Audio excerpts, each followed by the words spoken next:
ඔව් මම හිතන්නේ එළියින්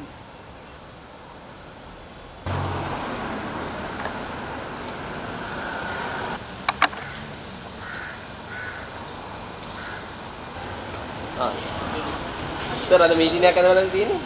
ඔව්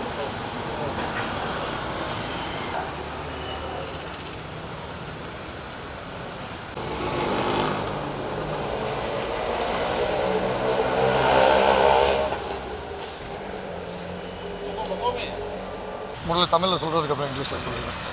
முதலாவதாக தேர்தல் ஆணைக்குழு வந்து இப்போ இன்றைக்கி ஒரு கலந்துரையாடல் ஏற்படுத்தியிருக்காங்க. அதாவது கட்சி செயலாளர்களுக்கும் தேர்தல் ஆணைக்குழுக்கும் தேர்தல் சம்மந்தம். விஷயம் இது வந்து பண்ணியிருக்கணும் எப்போனா தேர்தல் அறிவிக்கும் போது. தேர்தல் 10 நாளைக்கு முன்னால் கலந்துரையாடி என்ன பிரச்சனைகளை வந்து பேசுறதுல எந்த அர்த்தமும் தீர்வு வரும்னு எனக்கு நம்பிக்கை இல்லை. ரெண்டாவது நாங்கள் வந்து ஏற்கனவே சொல்லியிருந்தோம், நிராகரிக்கப்பட்ட சபைகள் வந்து நாங்கள் நீதிமன்றத்தின் ஊடாக திருப்பி எடுப்போம்னு சொன்ன மாதிரி சில சபைகள் எடுத்திருக்கோம். ஆனால் சில சபைகள் பிரச்சனையாக இருந்திருக்கு. அதையும் நாங்கள் வந்து தேர்தல் ஆணையாளர்கிட்ட எடுத்து சொல்லியிருக்கோம். சட்டத்தை வந்து நீங்கள் வந்து கத்தியாகவும் பாவிக்கலாம், கேடயமாகவும் பாவிக்கலாம்.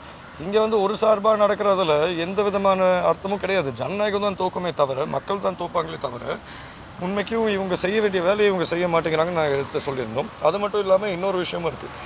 நாங்கள் வந்து நான் ஒரே ஒரு கேள்வி தான் கேட்டேன். எங்களுக்கு வந்து மஸ்கேலியா நிராகரிக்கப்பட்டுச்சு. அப்போ நான் வந்து கேட்டிருந்தேன் எதுக்கு நிராகரிக்கப்பட்டுச்சுன்னு.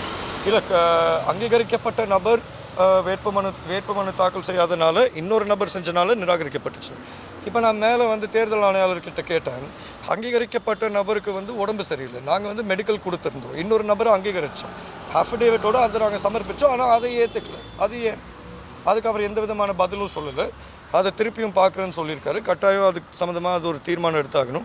ரெண்டாவது விஷயம், ஜனாதிபதி அனுரகுமார திசாநாயக்க வந்து சொல்லியிருக்காரு, நாங்கள் வந்து எங்களோட கட்சி ஜெயிக்கிற ஆசனங்களுக்கு மட்டும்தான் நிதி ஒதுக்கீடு செய்வோமே தவிர மற்ற இதெல்லாம் யோசித்து பார்ப்போம். இந்த மாதிரி லஞ்சம் கொடுத்து தான் வாக்கு எடுக்கணும்னா அப்படின்னா அரசாங்கத்தோட நிலப்பாட்டு என்னன்னு இன்றைக்கி மக்களுக்கே தெரியும். ஒவ்வொரு இடத்துலையும் இன்னும் எதிர்கட்சி தலைவர்னு நினச்சிக்கிட்டு ஜனாதிபதி அவர்கள் போய் பேசுகிறத ஒரு இடத்துல கைத்தட்டி மக்கள் பார்க்குறாங்களே அவங்க தான் பாவம். ரெண்டாவது அதே மாதிரி இன்னொரு விஷயமும் எடுத்து சொல்லியிருந்தோம். மேலே தேர்தல் ஆணையாளர் அவர்கள் சொல்லியிருந்தார், நம்ம இந்த தலதா மாளிகையில் இந்த நிகழ்வு நடத்திட்டு இருக்காங்க பௌத்த மத சம்மந்தமாக. பிரச்சனை இல்லை, அதை நாங்கள் வரவேற்கிறோம், அது நல்ல விஷயம்தான். ஆனால் அதுக்கு ஒரு வார்த்தை சொல்லியிருந்தார், தேர்தல் ஆணைக்குழுனால மத ரீதியான விஷயங்களை நிப்பாட்ட முடியாது தானே. அப்படின்னா அவங்க கல்வி ரீதியான விஷயங்களை நிப்பாட்டுவாங்க, பொருளாதார ரீதியான நிகழ்வுகளை நிப்பாட்டுவாங்க, காணி உரிமை வழங்குறதுக்கு நிப்பாட்டுவாங்க. இது எல்லாத்துக்குமே ஆதாரம் இருக்குது. ஆனால் மத ரீதியான விஷயத்தை மட்டும் நிப்பாட்ட மாட்டாங்க. தேர்தல் ஆணைக்குழுனா சுவாதீனமாக ஜனநாயகத்துக்கு செயல்படுற ஒரு இயந்திரம். ஆனால் உண்மைக்கும் இது வந்து ஒரு வருத்தத்துக்குரிய வேதனைக்குரிய விஷயம்தான். அதுதான் ஏனைய அரசியல் கட்சிகள் மேலே முன் வச்சுட்ருக்காங்க. இங்கிலீஷில் சொல்லிடுவா டக்கு.